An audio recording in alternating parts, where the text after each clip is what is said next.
नमस्कार, आप देख रहे हैं आई इंडिया और मैं हूं पंकज सिंह गौर। मैं उदय चौहान। तो आई इंडिया पर इस वक्त आ रही बड़ी खबर, कांग्रेस ने 125 प्रत्याशियों के नामों की घोषणा कर दी है और पहली सूची जारी कर दी है। तो ऐसा पहली बार देखने को मिल रहा है कि कांग्रेस पार्टी प्रत्याशियों की सूची जारी करने में आगे निकल गई है और यह सब कुछ संभव हो सका है कांग्रेस की नेत्री प्रियंका गांधी की सक्रियता के चलते। वह लगातार उत्तर प्रदेश में सक्रिय राजनीति कर रही थी और जैसा कि उन्होंने पहले ही इस बात का बयान जारी किया था कि सूची में महिलाओं को प्राथमिकता देंगी, खासकर उन महिलाओं को जो अपने अपने क्षेत्रों में अलग थी या फिर उनके साथ जुल्म और ज्यादती हुआ था। तो ऐसी महिलाओं को भी टिकट दिया है और सीतापुर में 2 टिकट फाइनल किए हैं, जिनमें एक महिला का भी टिकट सामने आया है। तो कुल मिलाकर कांग्रेस पार्टी टिकटों के निर्धारण में आगे निकल गई है, जबकि अभी भारतीय जनता पार्टी और समाजवादी पार्टी में टिकटों को लेकर मंथन चल रहा है।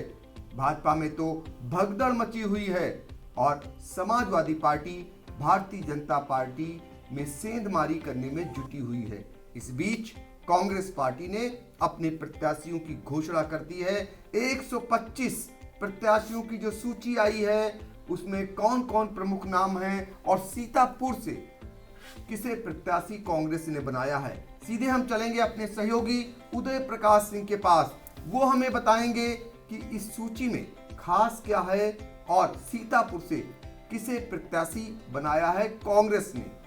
कांग्रेस की जो आज सूची जारी हुई है 125 कैंडिडेटों की, इसमें सबसे खास बात यह है जैसा कि प्रियंका गांधी लगातार कहती चली आ रही थी। उन्होंने एक नारा भी दिया था इस यूपी के विधानसभा चुनाव को लेकर कि लड़की हूँ लड़ सकती हूँ, और वो लगातार कह रही थी कि इस बार वो महिलाओं को वरीयता देगी, 40 से 50% महिलाओं को वो मैदान में उतारेंगी।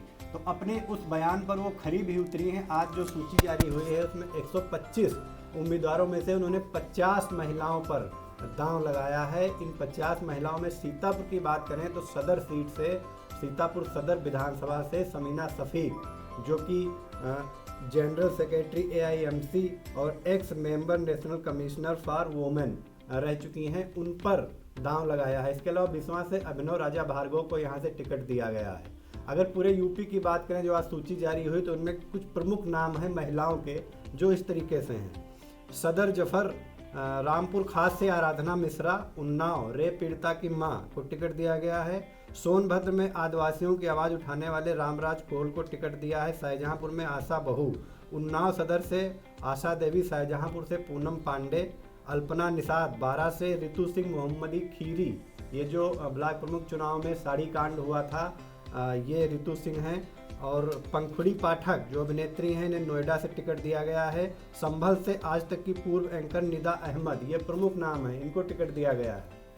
तो इस तरीके से कांग्रेस ने महिलाओं पर दांव चला है। और आपको बता दें सीतापुर से जो कांग्रेस ने 2 प्रत्याशियों के नामों की घोषणा की है, उनमें अगर बात करें समीना शफीक की तो पुरानी कांग्रेसी हैं और शुरू से ही कांग्रेस से जुड़ी रही हैं। उनका पूरा परिवार कांग्रेसी रहा है, उनकी सास भी कांग्रेस में महत्वपूर्ण पदों पर रह चुकी हैं और समीना शफीक राष्ट्रीय महिला आयोग की सदस्य रह चुकी हैं। जहां तक अगर बात करें बिस्वा विधानसभा क्षेत्र से कांग्रेस ने जिन्हें प्रत्याशी बनाया है अभिनव भार्गव उर्फ राजा भार्गव को, वो भी पुराने कांग्रेसी हैं। उनके चाचा जो कांग्रेस से MLC रह चुके हैं, तो विधायक रह चुके हैं। तो ऐसे में कांग्रेस ने पुराने कांग्रेसियों को टिकट दिया है, महिलाओं को प्राथमिकता दी है और साथ ही उन लोगों को उन्होंने प्रत्याशी बनाया है जो पीड़ित थे या फिर अपने अपने क्षेत्रों में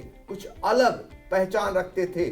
जैसे कि सभी ने देखा था जो पंचायत चुनाव था उस दौरान मोहम्मदी लखीमपुर में उस घटना को, जिसमें रितु सिंह की साड़ी कांड को लेकर पूरे देश में भाजपा की थूथू हुई थी, भाजपा को कोसा गया था और उस घटना ने कहीं न कहीं सरकार की भी छवि धूमिल की थी।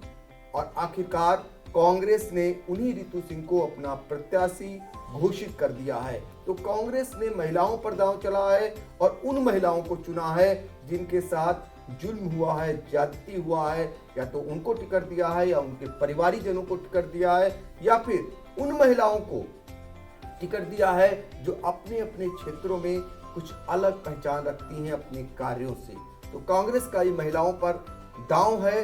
देखें, आगे देखते हैं कि कितना कारगर होता है, कितनी सफलता मिलती है। लेकिन इतना जरूर है कि कांग्रेस सूची जारी करने में आगे निकल गई है। जैसा कि आंदोलन में भी कांग्रेस आगे थी, बहुत सारे आंदोलनों में कांग्रेस को देखा। प्रियंका गांधी कितनी अग्रेसिव थी। लखीमपुर के कांड में अगर किसी ने जोरदार ढंग से विरोध प्रदर्शन किया था तो वो कांग्रेस थी, और कांग्रेस एक बार फिर प्रत्याशियों की सूची जारी करने में भी आगे निकल गई है। तो उदय, ये बताइए कि जो 125 सूची जारी हुई है प्रत्याशियों की, कांग्रेस ने जारी की है, खास बात और क्या देखते हैं इसमें आप?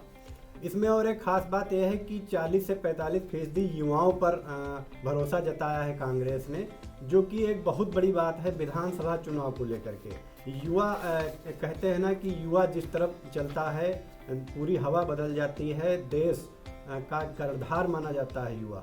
तो महिलाओं के अलावा जो युवाओं पर कांग्रेस का भरोसा है, चूँकि प्रियंका भी अभी युवा की श्रेणी में आती हैं, तो ये एक बहुत बड़ा कारगर दांव कांग्रेस का साबित हो सकता है। तो कांग्रेस ने महिलाओं पर दांव चल दिया है, युवाओं पर दांव चल दिया है। तो कांग्रेस को सफलता कितनी मिलती है इस पर देखना होगा। फिलहाल प्रत्याशियों की सूची जारी करने में बार बार हम ये कह रहे हैं कांग्रेस आगे निकल गई है, और ऐसे समय में निकल गई है जब भारतीय जनता पार्टी में मंत्री और विधायक इस्तीफा देकर दूसरी पार्टियों की ओर जा रहे हैं, और समाजवादी पार्टी भाजपा से आए हुए लोगों को पार्टी में लाने में जुटी हुई है। हालांकि दोनों पार्टियों में तेजी से मंथन चल रहा है, वहां भी काफी हद तक टिकटों का फाइनल हो चुका है, लेकिन अभी सूची जारी नहीं की है। जैसे ही किसी भी दल की सूची आएगी, सबसे पहले आई इंडिया आप तक पहुंचाने का प्रयास करेगा। तो चुनाव से संबंधित हर एक खबर को देखने के लिए आई इंडिया देखना न भूलें।